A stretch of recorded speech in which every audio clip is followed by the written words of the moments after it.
So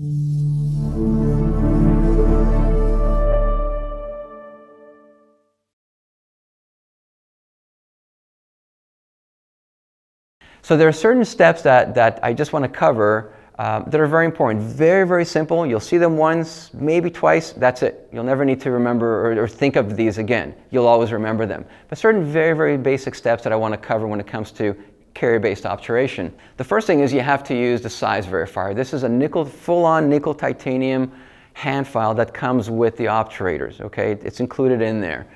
And it serves three purposes. One of them is to clear the apical debris. What do I mean? After we're instrumenting, and even if we're irrigating, there's usually a little bit of a dent and mud that's left at the apical part of the canal. And this is no matter what system you're using out there. So no matter what obturation system you're using, you should always clear the dent and debris or the dent and mud that's left in the apical maybe 1, 2, or 3 millimeters. Because if you don't, then your obturation will not reach length. I hear a common question where people say, Manor, how come I did everything right, I used an apex locator, I reached the working length with my file, but when I'm obturating, somehow the obturation is 2 millimeters short.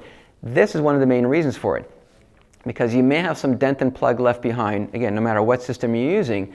So what you have to do is you put in this size verifier, and you're going to be turning it in there, and you got to make sure that the tip of that file comes out free of dent and debris. Okay, it might be clean debris, but it's still dent and debris that's going to block your obturation. If you let's say do have some powder or debris on the tip of the file, fine, then clean the file, put it back in the canal, and keep doing this until it comes out free of dentin. You also want to make sure that the file, the size verifier, this nickel titanium size verifier, is fairly loose inside the canal. If it is, it means you've instrumented sufficiently for the corresponding GuttaCore obturator. If it goes in really, really tight, that means you need to instrument just a little bit more. I often do it with my size verifier, or if you want, go back in with your main master nickel titanium, let's say mechanized file. Whatever it is, it just has to be a little bit loose. So remove the dent and debris and make sure it's a little bit loose in there. It takes 2 seconds to do this. It's really simple, but very, very important part of the procedure. Here's another example clinically of me using a size verifier in the fully instrumented and dried canal. I take it out, there's no dent and debris at the tip, perfect, we're good to obturate. The other thing that the size verifier is used for, the third thing, is it's almost like your mid-obturation confirmation. Because by the time we're done obturating with the GuttaCore, well, that's it, it's obturated. You're not going to take a mid-obturation film. So just to be sure that, okay, you are where you want to be, you put in this corresponding color size verifier, take a radiograph, make sure everything's okay. If it is, again, we're good to go here. So the next question, and I get this quite often, Manor, how much sealer should I use? Or Manor, I get this issue and that issue because I use too much or too little sealer. It's actually very, very simple. We're here obturating with gutta-percha. We're not here to obturate with sealer.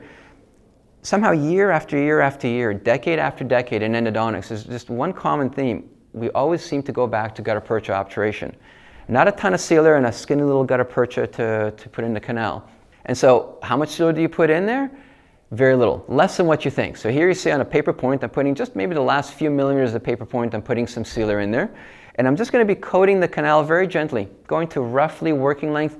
It's really meant to be more of a lubricant than anything else. Okay, so just very little sealer. How much?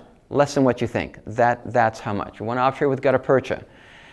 The next step then is you're going to have your warm obturator. You took it out of the oven.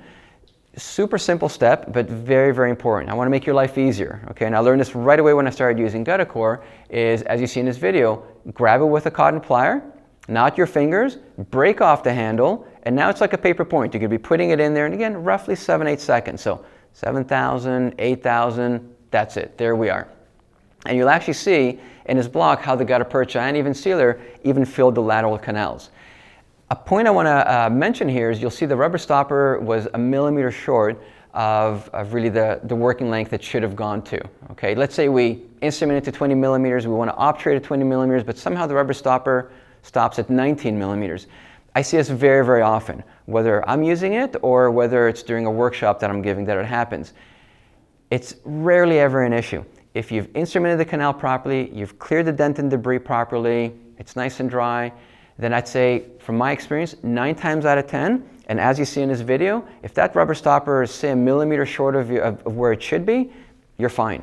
So please don't worry. That gutta-percha it'll fill the nooks and crevices beautifully. If you left that space behind, there's no dent and plug or anything like that, it'll fill that space. I'd say easily 9 times out of 10. So not an issue, but look at how simple this technique was in terms of obturating this thing. It's beautifully simple. I'm going to actually show the video again, if you don't mind. So here I am, break off the handle, grab it with a cotton plier, put it in the canal, and we're counting. 2,000, 3,000, 4,000, 5,000, 6,000, 7,000, that's it. It's more you getting used to the speed I put it, the obturator in the canal that's important. That's why I'm emphasizing the counting. And that's it. You're done. Remember all those 15 steps that there were in those images that I showed you about warm down pack technique? So imagine all those for this one canal versus this within roughly 7-8 seconds. Okay, this is where we are this day and age in endodontics when it comes to obturation.